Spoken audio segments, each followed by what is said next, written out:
What's up, guys? Welcome back to Newswave. So as that Nintendo Direct Partner Showcase was coming up, there were whispers that there'd be another Direct after that one, before the Partner Showcase even happened. Well, now that it has happened and we're into the following week, man, there's a lot of talk currently about a general Nintendo Direct happening next week. We'll go over exactly where all of that's coming from and if people should actually expect that here today.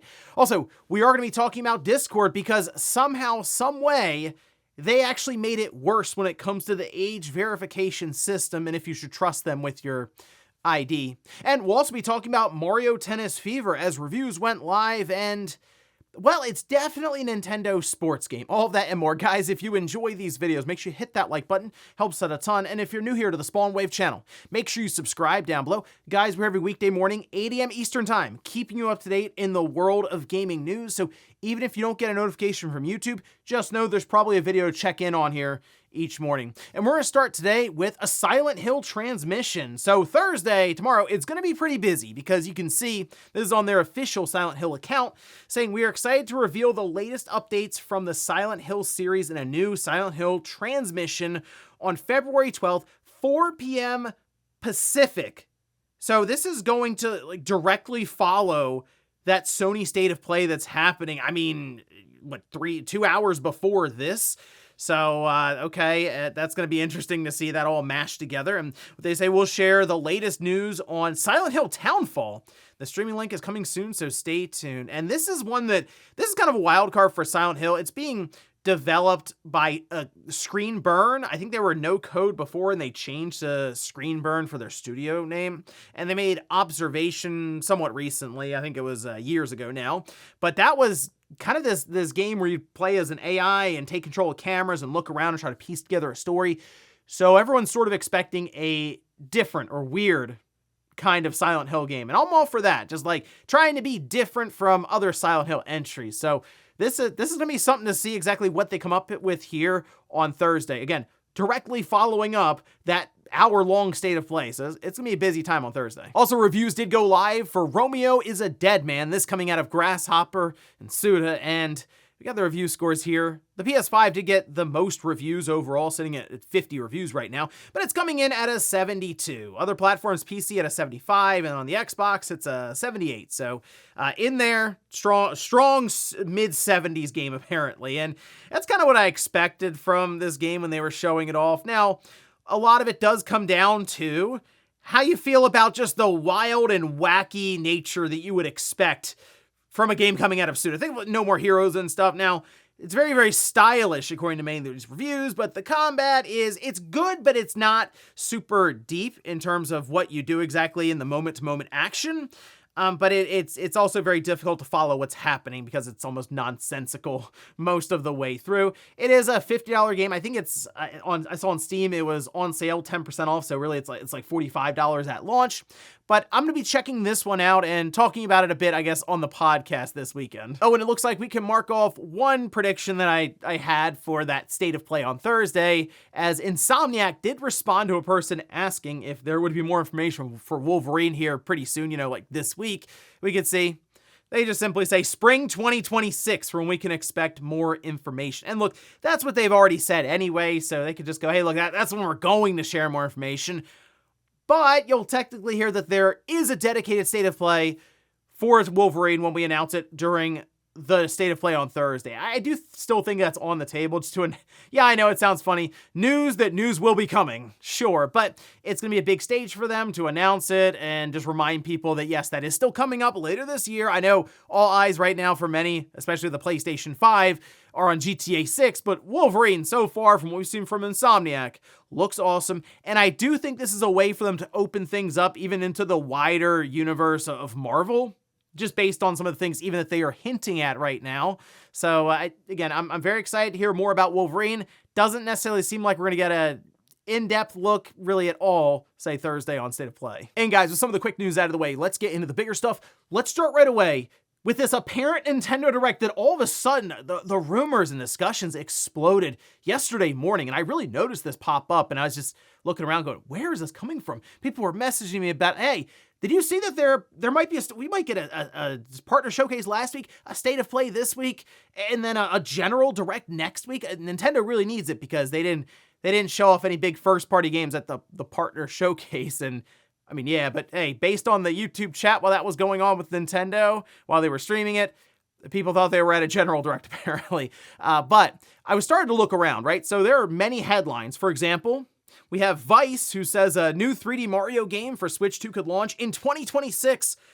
Leaker claims. We have My Nintendo News saying rumor Nintendo Direct apparently in third week of February with 3D Mario. And I'm like, hold on. Wow, there really are headlines popping up. And then finally, I came across this on social media with almost 500,000 views on it, saying rumor Nintendo General Direct third week of February with next 3D Mario. This is fresh from Attack the Backlog podcast with Nash Weedle. Okay. Big 3D Mario confirmed. Same source that predicted DK and Switch 2's first Direct. Multiple sources. Third week of February. March leaks shifted earlier. So the story here, and I double checked this. There's the podcast that Attack the Backlog and Nash Weedle have. And Nash Weedle apparently was saying all of this, not necessarily Attack the Backlog, but it was on their podcast. And the word is, according to them, Nash Weedle, that this Direct that was supposed to be in March moved up a couple weeks now into the third week of February, where they're going to show off a new 3D Mario game alongside of a bunch of other stuff, apparently in a general Direct. And is that possible? Yeah, I mean, it's absolutely possible. It could happen. Is it likely? That's probably the better question. Not really. I don't necessarily buy into this for a couple of reasons. One, man, that's a lot of stuff hitting in the span of 4 weeks. Like maybe five weeks. So think about it this way. We got the partner showcase, all right? We go immediately into a week where there's a state of play, and you're wondering how is that connected? Well, obviously the partner showcase, it was all third parties who are also doing multi-platform releases for other platforms like PlayStation or Xbox. So conversely, in a state of play, we're going to see a lot of third parties there. Yes, that will be announcing games for PlayStation with the logo up and everything from Sony. But then we'll get the press releases and stuff afterwards. Oh, okay, this is also on Switch 2. Okay, this is also on Xbox. So there's going to be crossover there, very busy time. And then we're going to go directly into a general Nintendo Direct that will also have more third-party games there. And then we're going to go into a week with Pokemon Day, where there's going to be at least, I think, Gen 10 being announced for this holiday season, big-time Switch 2 game. And then we're going to go a couple of weeks later into Mario Day, which to me makes more sense to have that 3D Mario announcement there, along with a few other things, and then hyping up the movie. And that, it just doesn't really fit in to what is just a very hectic run of, like I said, 4 or 5 weeks. I think it makes more sense for Nintendo to look towards Mario Day as having some sort of Mario event, of course, to really work to cap off their current run with the 40th anniversary. And I mean, if you think about it, Zelda, while they won't necessarily, I don't think they're necessarily going to make a big thing about it in February, just because of all the stuff that's happening. They will eventually do something with the Legend of Zelda anniversary this year, but right now they are certainly focused in on Mario. I mean, we've seen it from Shintaro Furukawa during their investors Q&A, where he was asked specifically about this stuff. He said, oh, look, Mario, that's the big thing right now. But we will recognize those games when the time is right. The time is right for Pokemon during Pokemon Day. They'll handle all of that. Zelda later on. I think right now, you get to Mario Day, you have your Mario Day event, a little 10-minute, 15-minute stream that's already set up and ready to go. And then he closed it out, yes, big 3D Mario. It's happening for the holiday season. So this just doesn't really fit in. I think it makes more sense for Nintendo to look towards April even for a general Direct and just kind of go from there. So I wouldn't necessarily have high hopes or really buy into the idea of a general Direct next week. It'd be interesting just because, yeah, it would be a lot of stuff hitting. I just don't think it's very likely. Next up, let's talk about Mario Tennis Fever. That is out tomorrow. And this is the follow-up, of course, to Mario Tennis Aces.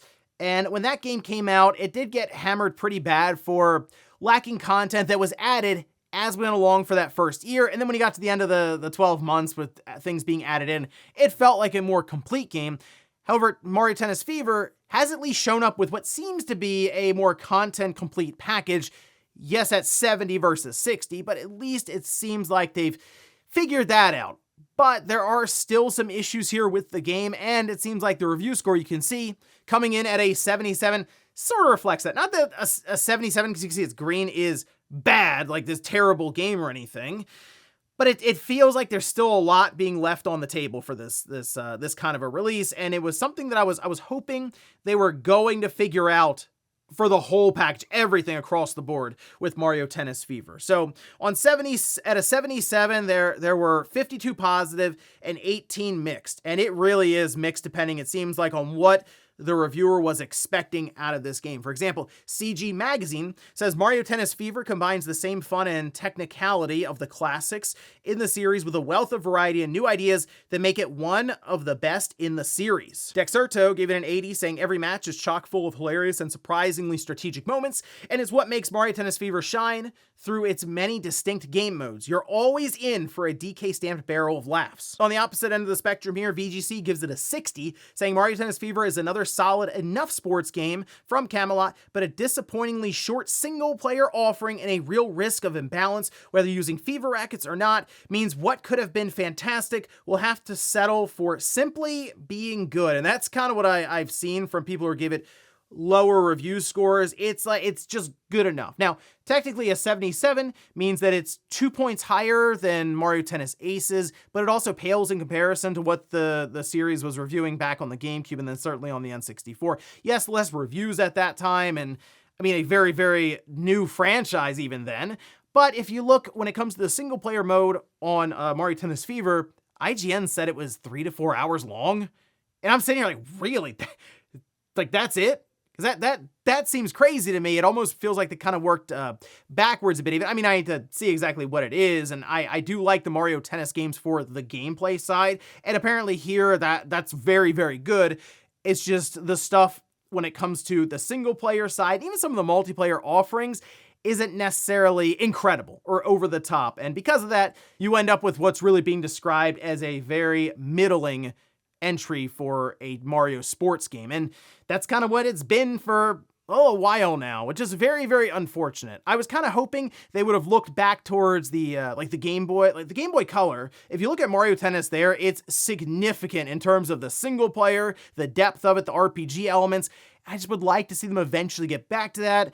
But it seems like these kind of games, they just turn in good enough, quote unquote, and just sort of call it a day. So maybe the online multiplayer can hold it up for years to come. But remember, at this time, Mario Tennis Aces already exist, and it's backwards compatible for the Switch too. So if you already have that one, and this isn't necessarily a massive step up in terms of different modes or single player offerings, I do wonder how many people are going to necessarily make the jump, especially at $70, as opposed to just holding on to Mario Tennis Aces and play that from time to time whenever they're in the mood for a Mario Tennis game. Next up, let's talk about Discord, who has somehow, some way, actually made things worse. Now, there was an entire update that we went over yesterday in Newswave, where depending on your account status, if they were able to tell you're an adult or not, they may ask you to submit an ID, or even just have your face scanned through a selfie, and that way they can estimate your age and decide if you should be marked as a teen account or an adult account, which, of course, if you're a teen account, there will be some restrictions placed on it until you're able to prove your age. And this, of course, blew up online because how many people really want to send in IDs or take pictures of themselves for deep facial recognition and scanning from a company? Well, what do you think the response maybe should have been? Oh, you know what? We got to rethink this a bit. No, Discord decided to show up online and think maybe they just don't understand what we're asking. Let's just release a novel over on X and explain ourselves here. So let's take a look. This over on their account saying, we've seen some questions about our age assurance update and we want to share more clarity. Okay, here's what you need to know. Discord is not requiring everyone to complete a face scan or upload an ID to use Discord. The vast majority of people can continue using Discord exactly as they do today without ever being asked to confirm their age. You might be wondering, how is that? Well, Discord, if you're using it, probably already has a lot of information, whether it's through messages that you're sending or anything you're maybe submitting in your profile. They may have enough information, or even just your account and how long it's been around, those sorts of things. They can gather that data together and decide if you're an adult or not. Okay, so when you do need to prove that you're older than a teen account, okay? Here's what happens. Facial scans never leave your device. Discord and our vendor partners never receive it. IDs are used to get your age only and then deleted. Discord only receives your age. That's it. Your identity is never associated with your account. So they go on and on here, frequently asked questions. I mean, it is quite lengthy. And then, of course, they decided they had to quote tweet their Discord support message they put out because it got community noted. What did it get community noted with? Well, remember in this message here, they did say that your information, so your ID, gets deleted and they never get it. The problem is they've already made that point in the past, and what happened? There was a security breach. Now, let's just take a look last year, okay? Go back to like October. This over on cybersecurity news. Discord confirms the breach. It disputes the scale of the incident. Originally, it was 1.5 terabytes is what was being flaunted by the hacking group at that time. Of course, they want to oversell it so then they can legitimately just extort money from Discord there.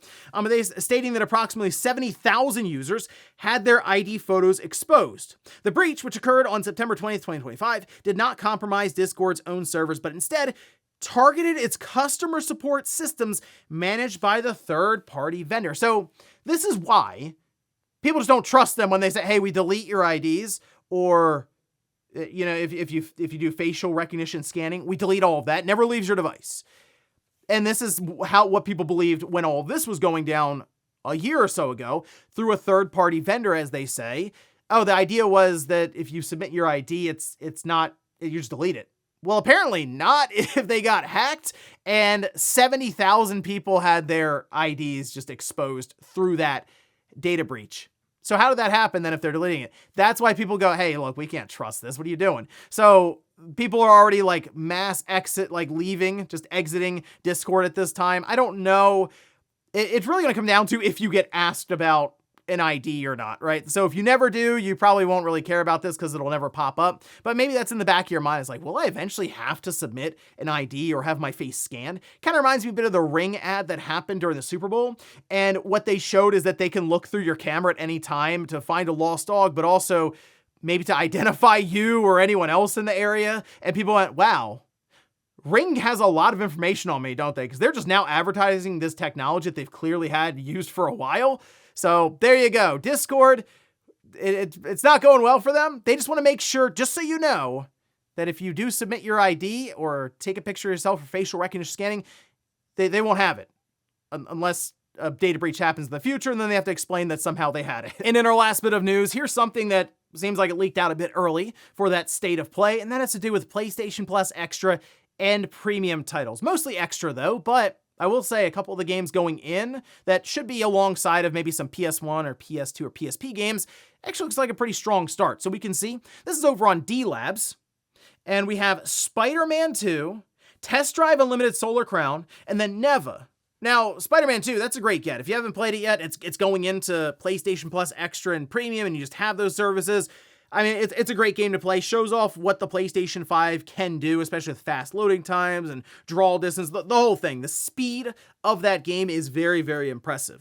Test Drive Unlimited Solar Crown is one that I remember we had discussed before it was coming out, and it didn't go over great on release, but I've still been kind of keeping an eye on it, and this going into the service that I have, I'll give it a download and drive around a bit and see how it is. Let me know down in the comments how Solar Crown is right now. I'm curious if maybe they've done work through updates or something. And then Neva is just a very good, like sort of indie title, very artsy title there. So a cool one to throw in there, kind of a unique one to have. But it does appear these will be going live February 17th next week. And we were already expecting like PlayStation Plus Extra and Premium titles to be announced during the State of Play. So kind of ruined the surprise there, but pretty good surprise. Now, again, I still want to see what we have in store for some of those retro titles because those legitimately surprise. Like, you never really know what exactly they're going to drop into the service since they do like to announce multiple months, even all at once, sort of a quick roadmap over maybe the next 2 or 3 months with these